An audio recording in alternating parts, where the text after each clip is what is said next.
हमारे साथ जो शिक्षक हैं वो हैं आर के श्रीवास्तव सर हैं, मैथ गुरु के नाम से जाने जाते हैं। 1 रुपये में इंजीनियर बना रहे हैं और जाहिर तौर पर 4 PM बिहार पर हम ज़्यादातर राजनीतिक चर्चा करते हैं, राजनीति की खबरों पर बात करते हैं। लेकिन कहीं मैंने पढ़ा, मुझे लगा कि इस टीचर से बात करनी चाहिए, इनसे बात करनी चाहिए और बात सामने आनी चाहिए कि भाई 1 रुपये में इंजीनियर बनना कैसे संभव है। यकीन होता नहीं है।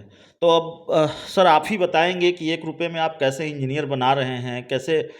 बहुत जगह हमने पढ़ा देखा भी। इच्छा हुई आपसे मिलने की, आज मुलाकात हो रही है, तो थोड़ा दर्शकों को बताइए कैसे ये संभव है आपके लिए। जी, पहले तो आपके दर्शकों को नमस्कार है। और सबसे बड़ी बात है कि सही आपने किया कि 1 रुपया में कोई यदि पढ़ाएगा तो उसका फैमिली कैसे चलेगा।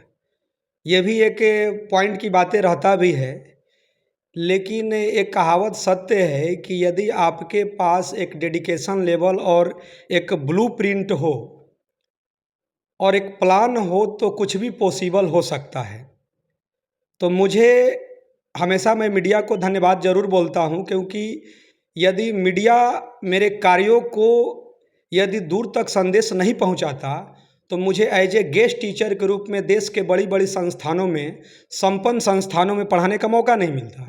वहाँ से मैं पैसा कमाता हूँ और उसी पैसे का मैक्सिमम हिस्सा जो मेरा जो रोहतास में जो 1 रुपया गुरुदक्षिणा प्रोग्राम है उसको मैं दूर दूर तक पहुंचा रहा हूं, बच्चों को लाभ उसका मिल रहा है। और खुशी की बात है कि 500 से अधिक बच्चे जो हैं देश के अलग अलग इंजीनियरिंग कॉलेजों से पढ़कर उस मुकाम तक पहुंच रहे हैं और सफल होकर अपना जीवन जी भी रहे हैं। 500 बच्चों को 1 रुपये में आप शिक्षा दे रहे हैं, जो बात हम समझ पा रहे हैं।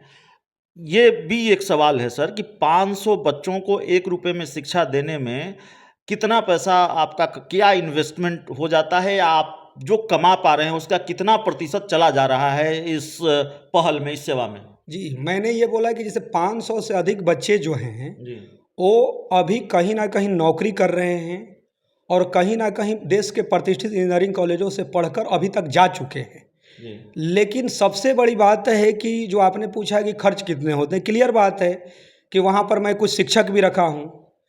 अपना निजी तो आवास जो है किराए पर लिया गया है, अपने घर पर तो आप कर नहीं सकते, तो किराए पर मतलब ऑफिस कितने ऑफिस का अभी अभी जो एक बार में कितने बच्चों को 1 रुपये में आप शिक्षा दे रहे जी हैं, लाभान्वित कितने बच्चे एक जी। साथ हो रहे हैं अभी। देखिए, मैं इस चीज़ पर मैं विश्वास करता हूँ कि जो बच्चे आपके पास पढ़ रहे हैं तो कम से कम उसका नाम आपको याद होना चाहिए।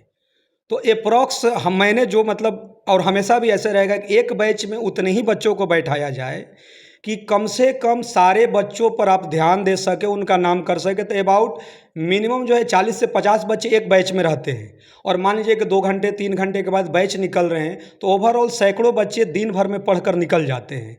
लेकिन सबसे खास बात यह है कि एक होता है कि कोई प्रोग्राम चलता है तो टेस्ट लेकर सेलेक्टेड बच्चे को पढ़ाया जाता है फ्री में। लेकिन मेरा कहने का मतलब है कि मैंने हज़ारों बच्चों को पढ़ाया, लेकिन उसमें से 500 बच्चे जो हैं अप्रॉक्स मतलब देश के अलग अलग जगह पर अब मतलब अपनी लाइफ को अच्छे स्थिति में जी रहे हैं।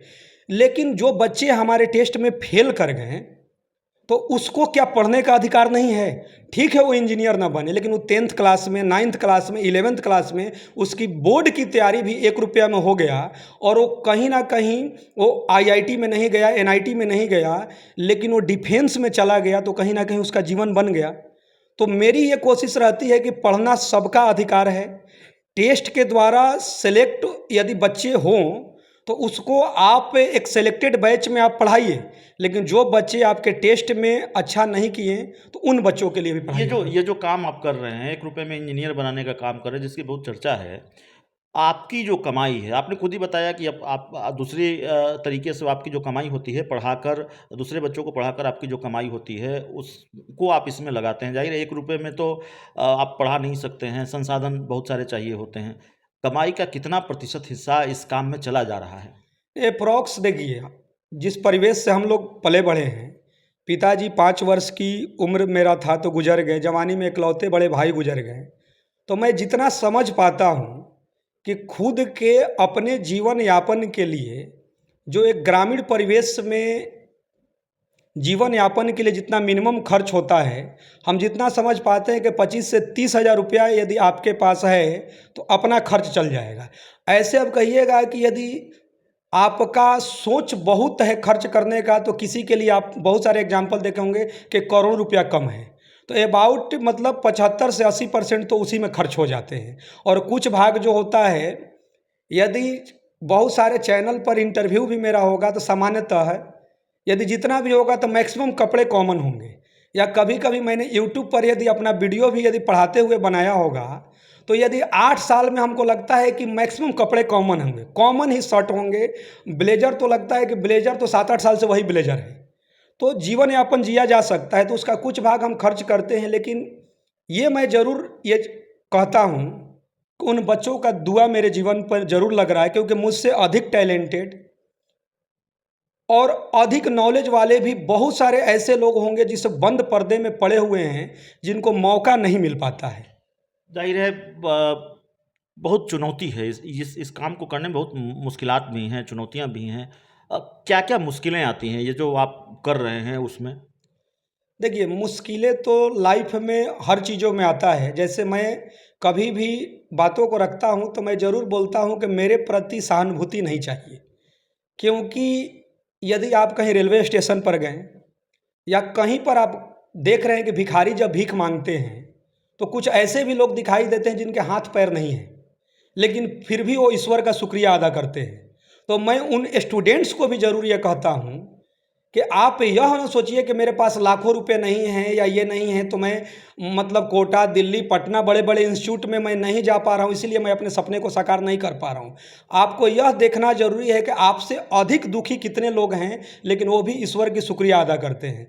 तो सर, चैलेंजेज हर चीज़ों में होती हैं, और इस चैलेंज को मैं और बड़ा रूप भी आपके चैनल के माध्यम से भी मैं बोलना चाहूँगा कि इसको जल्द मैं बड़े लेवल पर ऑनलाइन प्लेटफॉर्म के माध्यम से भी ले जाना चाहूँगा कि दिल्ली के बच्चे हों, मुंबई के बच्चे हों, पुणे के बच्चे हों, ऐसे का बहुत सारे कमेंट्स भी आते हैं कि मेरा बच्चा कैसे पढ़ेगा। तो उन बच्चों को भी लाभ देने की ज़रूरत है। हाँ, चुनौतियाँ सबसे बड़ी आता है कि कभी आपको पहले का, आप तो मान लीजिए कि जैसे यहाँ इंटरव्यू हो रहा है तो हमको यहाँ अच्छी खासी सैलरी मिलता है, लेकिन क्या है कि कभी कभी आप गेस्ट टीचर के रूप में जब हम लोग पढ़ाते थे तो 10 दिन काम मिला और 15 दिन नहीं मिला, 20 दिन नहीं मिला। तो 10 दिन मान लीजिए काम मिला तो उसी 10 दिन के पैसा में उस इंस्टीट्यूट के लिए भी और परिवार भी चलाना है। लेकिन क्या होता है कि जब आप अच्छे और नेक कार्यों के बारे में सोचते हैं तो ईश्वर कहीं ना कहीं से दूसरे रूप में मदद कर देता है। और आज सर इतना तो ज़रूर पैसा कमाता हूँ कि कम से कम 5-7 टीचर को तो मैं दे ही सकता हूँ। तो चलिए, हमारे साथ आर.के. श्रीवास्तव सर थे, और जो पहल इन्होंने शुरू की है जाहिर है सराहनीय है, आसान नहीं है, चुनौतियां भी आती होंगी, तो चुनौतियों पर भी बात हुई और जो काम इन्होंने शुरू किया है उस पर भी चर्चा हुई। जाहिर तौर पर बड़ा अवसर दे रहे हैं उन बच्चों को पढ़ने का, उन बच्चों को वहाँ पहुँचने का जहाँ पहुँचने का वो सपना तो देखते हैं, लेकिन उस सपने को पूरा करने की आर्थिक हैसियत उनके पास नहीं होती। तो बिना आर्थिक हैसियत के कोई वहाँ पहुँच सकता है, कोई वहाँ सपने पूरा कर सकता है, ऐसे शिक्षकों के ज़रिए यह भी संभव दिख रहा है। बहुत बहुत धन्यवाद।